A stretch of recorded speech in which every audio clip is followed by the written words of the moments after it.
आयोजन किया गया है। प्रधानमंत्री नरेंद्र मोदी भी वर्चुअली जुड़े हुए हैं। सीधे लिए चलते हैं, बोल रहे हैं, सुनाते हैं।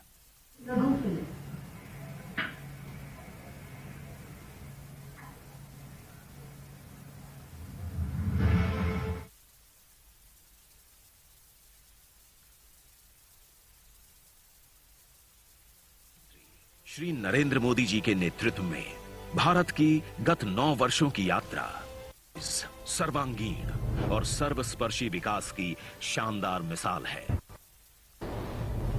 बीते 9 वर्षों में देश में अभूतपूर्व गति से इंफ्रास्ट्रक्चर का निर्माण हुआ है। गरीब कल्याण के लिए संकल्पबद्ध प्रयास हुए हैं। लगातार बड़े पैमाने पर उद्यमिता, रोजगार और स्वरोजगार के अवसर सृजन हुआ है। साथ ही लगातार बड़े पैमाने पर उद्यमिता, रोजगार और स्वरोजगार के अवसरों का सृजन हुआ है। युवा देश को युवा शक्ति के सामर्थ्य का भरपूर लाभ मिले और विकसित भारत के विराट संकल्प की सिद्धि में कर्मठ कर्मयोगी अपना अहम योगदान दें। इसी सोच के साथ प्रधानमंत्री मोदी जी ने 1 साल के अंदर 10 लाख लोगों को सरकारी नौकरियां देने का एक विशाल लक्ष्य रखा। रोजगार मेला सरकारी नियुक्तियों की प्रक्रिया को तेज, सरल और पारदर्शी बनाने की दिशा में की गई एक अभूतपूर्व पहल है। इस बार हमने तय किया कि इकट्ठे नियुक्ति पत्र देने की परंपरा भी शुरू की जाए। तो सरकारी योजनाओं को गति देने के लिए जो सरकारी रोजगार दिए जा रहे हैं उसको गति देने के लिए प्रधानमंत्री की ओर से रोजगार मेले का आयोजन किया गया है और इस वक्त जोधपुर और जयपुर में इस कार्यक्रम का शुभारंभ किया गया है। 71,000 युवाओं को नियुक्ति पत्र सौंपे जा रहे हैं। रोजगार मेले के जरिए ये नियुक्ति पत्र सौंपे जाएंगे। प्रधानमंत्री खुद भी इस कार्यक्रम से वर्चुअली जुड़े हुए हैं, जहां से ये तस्वीरें दिखाई। और अगली खबर का रुख करते हैं। खबरों में आगे बढ़ते हुए आपको खबर जयपुर से बताते हैं, जहां से ये बड़ी खबर सामने आ रही है। महंगाई राहत कैंप के 22 दिन पूरे हो चुके हैं और अब तक 94,31,166 परिवार लाभान्वित हुए हैं। 4,29,82,253 गारंटी कार्ड बांटे गए। गैस सिलेंडर योजना में 33 लाख से ज्यादा रजिस्ट्रेशन किए गए हैं। निःशुल्क बिजली योजना में 57 लाख से अधिक रजिस्ट्रेशन हुए, तो वहीं कृषि बिजली योजना में अब तक 6 लाख से अधिक रजिस्ट्रेशन किए गए। फूड पैकेट योजना की बात करें तो इसमें कुल 62 लाख से अधिक रजिस्ट्रेशन कराए गए हैं। मनरेगा योजना में 34 लाख और इसके साथ ही शहरी रोजगार गारंटी योजना में 3 लाख से अधिक लोगों ने रजिस्ट्रेशन कराया है। तो वहीं पेंशन योजना में 31 लाख से अधिक रजिस्ट्रेशन हुए हैं। पशु बीमा योजना में 49 लाख से ज्यादा रजिस्ट्रेशन किए गए हैं। चिरंजीवी योजना में 75 लाख से अधिक रजिस्ट्रेशन। दुर्घटना बीमा योजना में 75 लाख से अधिक रजिस्ट्रेशन किए गए हैं।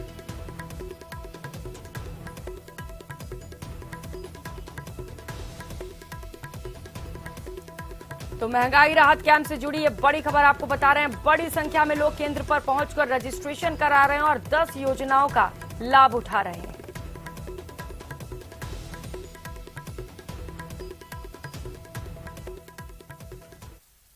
और रुक लेते हैं, इस बीच मिल रही एक और बड़ी खबर का। जयपुर से ये बड़ी खबर है। कांग्रेस का मिशन 2023 शुरू हो चुका है। कांग्रेस के प्रदेश सह प्रभारियों के दौरे शुरू हो चुके हैं। तीनों सह प्रभारियों के दौरे आज से शुरू हुए हैं।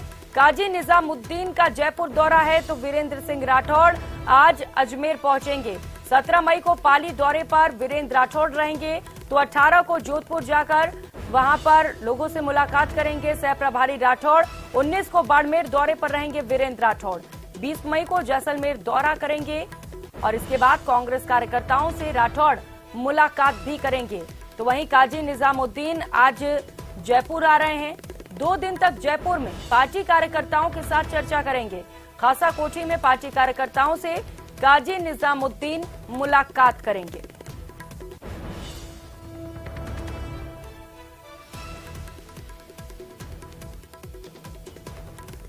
तो राजस्थान कांग्रेस के सह प्रभारी अमृता धवन कार्यकर्ताओं के साथ दौसा जिले के मेहंदीपुर बालाजी पहुंची। इस दौरान उन्होंने बालाजी महाराज के साथ भैरव बाबा और प्रेतराज सरकार के दर्शन कर प्रदेश में खुशहाली की कामना की। दर्शन के बाद मीडिया से मुखातिब होते हुए सचिन पायलट की यात्रा को लेकर कहा कि पार्टी ने इसकी लाइन दे दी है। वहीं पार्टी के राजस्थान प्रभारी रंधावा ने भी बताया है कि ये सचिन पायलट की निजी यात्रा है, लेकिन पार्टी उनके हर घटनाक्रम पर संज्ञान लेकर बैठी है। सभी लोग मिलकर काम करेंगे। वहीं अमृता धवन ने कहा कि हम सभी के लिए गौरव की बात है कि मेहंदीपुर बालाजी के महंत महाराज को इतना बड़ा सम्मान मिला है। देखिए, पार्टी ने इसकी लाइन दे दी है और रंधावा जी ने भी बताया है कि ये निजी यात्रा है, लेकिन पार्टी हर घटनाक्रम पे संज्ञान लेकर बैठी है। आने वाले समय में आपको पता चलेगा कि किस तरीके से समन्वय बनता है और आगे बढ़ते हैं। हम लोग मिलकर काम करेंगे, पर क्योंकि आज हम मेहंदीपुर बालाजी में है तो मैं मानती हूँ कि इससे बड़ा कोई सवाल नहीं होना चाहिए। इनकी वजह से ही है जो है। और अब बात जयपुर की, जहां एक बार फिर से राजधानी में सरेराह फायरिंग हुई। 1-2 नहीं, तकरीबन 5 राउंड फायरिंग किए गए और फायरिंग करने वाला मौके से फरार हो गया। क्या है पूरा मामला, देखिए इस खास रिपोर्ट में। ना खाकी का खौफ, ना कानून का डर।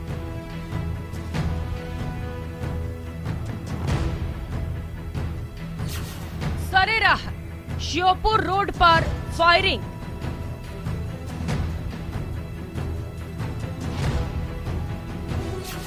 पिंक सिटी में ये क्या हो रहा है? राजधानी जयपुर के सांगानेर इलाके में 3 बदमाशों ने दिन दहाड़े इस बड़ी बाजार में फायरिंग की वारदात को अंजाम दिया। ये फायरिंग की वारदात लोकेश खटाना नाम के एक युवक पर हुई, जो कि कार में सवार था। और बताया जा रहा है कि इसी श्योपुर रोड पर भीड़भाड़ वाली जगह पर बेखौफ बदमाशों ने इस फायरिंग की वारदात को अंजाम दिया। करीब 4 से 5 राउंड यहाँ पर फायरिंग की गई। बताया जा रहा है कि आपसी रंजिश में इस फायरिंग की वारदात को अंजाम दिया गया था। तारीख 15 मई 2023, जगह सांगानेर जयपुर। वारदात सरेराह चली 5 राउंड गोलियां। शाम का समय था, हर दिन की तरह चहल पहल थी, लेकिन अचानक गोलियों की तड़तड़ाहट से राजधानी जयपुर दहल उठी। सांगानेर इलाके में श्योपुर रोड पर सोमवार शाम को आपसी विवाद में भीड़भाड़ वाले बाजार में गोलियां चली। 1-2 नहीं, पूरे 5 राउंड। इस फायरिंग में एक युवक के पेट और दूसरे युवक के हाथ से छूकर गोली गुजर गई। दोनों युवकों को चोटें आईं, लेकिन गनीमत है कि उनकी जान बच गई। फायरिंग में घायल होने वाले युवक का नाम लोकेश खटाना और अश्विनी है। गुरुकुल कोचिंग वाले ने हमारे दोस्त को बंधक बना लिया था तो हम उससे बातचीत करने गए और उसने कहा नीचे चलो, मैं उनको बुलाता हूँ जिसने बंधक बनाया, और उसने आते ही सीधा हम पे जानलेवा हमला कर दिया। फायरिंग करने लगे जो मेरे यहाँ लग गई थी। कितने बदमाश थे, कैसे आए थे? 3 थे और 2 और उनके साथी थे, 5 थे पूरे। जैसे ही वो बदमाश आए तो इनकी जैसे वो फायरिंग की उन्होंने, ये सब लोग भगे। तो मैंने सोचा मैंने एक ही है इनमें, तो मैंने जैसे उसको पकड़ते दूसरे निकाली वो, यानी कि थोड़ा ही करीब जाके पीछे से मेरे डायरेक्ट निकाली उन्होंने। मैं जैसे उछला तो मैं बीच में होकर निकली, तो बीच में निकली तो यानी कि ये हंसराज जी चौधरी उनके पैर में जाके पड़ी थी, वो बगल में साइड में। फिर मैं पेट के बगल में छुप गया, फिर वो फायर करते करते गए थे। फायरिंग के बाद पुलिस एक्शन में है। हमलावरों की पहचान कर ली गई है, तलाश जारी है। कहा जा रहा है एक आरोपी सोहन लाल कोचिंग सेंटर में टीचर है, वहीं दूसरा प्रेम धाकड़ कोचिंग संचालक बताया जा रहा है। वहाँ दो कोचिंग इंस्टीट्यूट्स हैं, वो लोग साथ में ऑनलाइन कपड़े वगैरह सप्लाई करने का काम भी करते हैं। इस बात को लेकर जो मुलजिम पक्ष है इसमें सोहन राम, वो भी एक कोचिंग में पढ़ाता है। उसका पहले कभी कोई सामान संभवतः डिलीवर नहीं हुआ, जिसको लेकर आज उसने मुस्तफी से हेम सिंह जो डिलीवरी बॉय का काम करता है उसको बिठा लिया। हेम सिंह ने अपने मिलने वालों को बुला लिया, तो आपस में वहाँ कहासुनी हुई, जिस पर सोहन राम ने फायरिंग की और वहाँ से भाग गया। इसमें एक लोकेश हैं, उनके हल्की सी चोट भी आई है, एक रगड़नुमा चोट है। और जो मुलजिमान हैं उनकी तलाश के लिए हमने टीम रवाना कर दी है और केस रजिस्टर कर दिया है। पुलिस को मौके से 3 खाली कारतूस और 1 जिंदा कारतूस मिला है। दरअसल कहा जा रहा है कि श्योपुर रोड पर एक कोचिंग सेंटर के टीचर सोहन सिंह और उसके साथी प्रेम धाकड़ ने एक कुरियर कंपनी के कर्मचारी हेम सिंह को माल की डिलीवरी के विवाद में जबरन बैठा लिया। इसका पता चलने पर कुरियर कंपनी संचालक अश्विनी और उसके दोस्त लोकेश खटाना कोचिंग पहुंचे। वहां कुरियर कंपनी के कर्मचारी को पकड़ने की बात पर विवाद हो गया। इसी बात पर कोचिंग संचालक सोहन लाल ने फायरिंग कर दी और मौके से फरार हो गया। फायरिंग में जो दोनों शख्स हैं राहुल और उसके दो साथी अश्विनी जो कि आज फायरिंग में घायल हुए, फिलहाल सांगानेर थाना पुलिस ने जो आरोपियों को आइडेंटिफाई कर लिया, नामजद कर लिया, मुकदमा भी दर्ज हो गया और जल्द से जल्द पुलिस का दावा है कि आरोपियों की गिरफ्तारी कर ली जाएगी। कैमरा पर्सन भवानी के साथ विष्णु शर्मा, न्यूज 18 राजस्थान, जयपुर। रोजगार मेले का आयोजन किया गया है जोधपुर जयपुर। प्रधानमंत्री भी वीसी के जरिए इस कार्यक्रम से जुड़े हुए हैं। सीधे लिए चलते हैं। जीवन से जुड़ी सुविधाओं का विस्तार हो, भारत सरकार की हर योजना, हर नीति युवाओं के लिए रोजगार के नए अवसर बना रही है। साथियों, बीते 9 वर्षों में भारत सरकार ने कैपिटल एक्सपेंडिचर पर करीब 34 लाख करोड़ रुपए खर्च किए हैं मूलभूत सुविधाओं के लिए। इस साल के बजट में भी कैपिटल एक्सपेंडिचर के लिए 10 लाख करोड़ रुपए तय किए गए हैं। इस राशि से देश में नए हाईवे बने हैं, नए एयरपोर्ट, नए रेल रूट, नए पुल, अनगिनत ऐसे आधुनिक इंफ्रास्ट्रक्चर के निर्माण से भी देश में लाखों नए रोजगार बने हैं।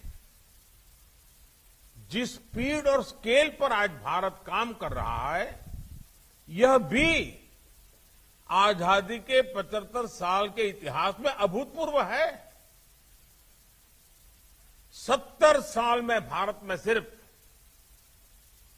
20,000 किलोमीटर के आसपास रेल लाइनों का इलेक्ट्रिफिकेशन हुआ था, जबकि हमारी सरकार में बीते 9 साल में भारत में करीब 40,000 किलोमीटर रेल लाइन का इलेक्ट्रिफिकेशन हुआ है, यानी डबल। 2014 से पहले हमारे देश में हर महीने सिर्फ 600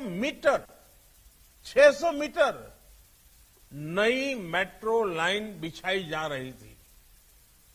आज भारत में हर महीने 6 किलोमीटर, उस समय हिसाब मीटर का था, आज हिसाब किलोमीटर का है। 6 किलोमीटर नई मेट्रो लाइन का काम पूरा हो रहा है। 2014 से पहले देश में 4 लाख किलोमीटर से भी कम ग्रामीण सड़कें थी। आज देश में 7.25 लाख किलोमीटर से भी ज्यादा ग्रामीण सड़कें हैं, ये भी करीब डबल।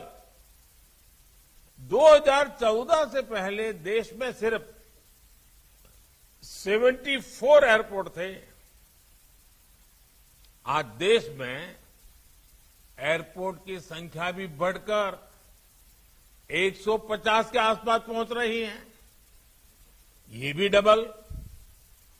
बीते 9 वर्षों में देश में गरीबों के लिए जो 4 करोड़ पक्के घर बनाए गए हैं, उन्होंने भी रोजगार के अनेक नए अवसर बनाए हैं।